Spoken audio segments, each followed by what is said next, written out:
ஆண்டாள் திருப்பாவை மார்கழி நோன்பு. ஆழிமழை கண்ணா, ஒன்று நீ கைக்கரவேல் ஆழியுள் புக்கு முகந்து கொடு ஆர்த்து ஏறி ஊழி முதல்வன் உருவம் போல் மெய்கருத்து பாழியன் தோளுடை பர்பநாபன் கையில் ஆழி போல் மின்னி வலம்புரி போல் நின்று அதிர்ந்து தாழாதே சார்கம் உதைத்த சரமலை போல் வாழ உலகினில் பெய்திடாய் நாங்களும் மார்கழி நீராட மகிழ்ந்தேலோர் எம்பாவாய்.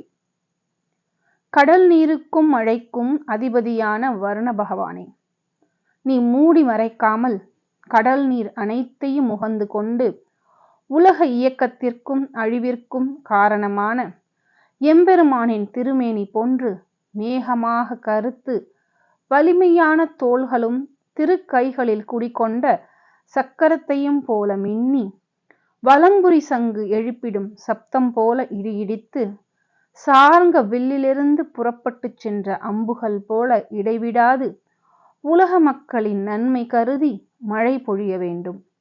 வளம் பெருகி நீரோடைகள் நிறைந்து நாங்களும் மகிழ்ச்சியுடன் மார்கழி நீராட பயனுள்ளதாக இருக்கும். மாணிக்க வாசகர் அருளிய திருவெம்பாவை. ஒன்னித்திலநகையாய் இன்னம் புலர்ந்தின்றோ வண்ணக்கிளி மொழியார் எல்லோரும் வந்தாரோ எண்ணி கொடொல்லவா சொல்லுவோம் அவ்வளவும் கண்ணை துயின்றவமே காலத்தை போக்காதே விண்ணுக்கொரு மருந்தை வேத விழு பொருளை கண்ணுக்கு இனியானை பாடி கசிந்து உள்ளம் உன்னெனக்கு நின்று உருகையாம் மாட்டோம் நீயே வந்து எண்ணிக் குறையில் துயிலேலோர் எம்பாவாய். பவளவாயில் பதித்த முத்துக்கள் போல பற்கள் பிரகாசித்திட புன்னகை செய்திடும் தோழியே, இன்னுமா உனக்கு விடியவில்லை? பச்சை கிளி போல கொஞ்சி பேசும் தோழியர்கள் எல்லோரும் வந்துவிட்டார்களா என்ன? உன்னை துயிலெழுப்ப தோழியர்கள் எல்லோரும் வந்துவிட்டார்கள். கண் திறந்து பார்த்து நீயே எண்ணிக்கொள். நீ தூங்கிக் கொண்டே நேரத்தை வீணடிக்காதே. சிவபெருமான் வானில் வாழும் தேவர்களின் துயரத்தை தீர்க்கும் அமுதை போன்று இனிமையானவன். 4 வேதமாகவும் வேதத்தின் உட்பொருளாகவும் உள்ளான்.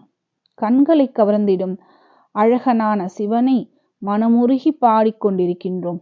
ஆதலால் எத்தனை பேர் வந்துள்ளனர் என்பதை எண்ணி பார்த்து கொண்டிருக்க முடியாது. அதனால் நீயே வந்து எண்ணி பார்த்துக்கொள். எதிர்பார்க்கும் அளவிற்கு இங்கு பெண் தோழியர்கள் வரவில்லை எனில் நீ போய் மீண்டும் தூங்குவாயாக.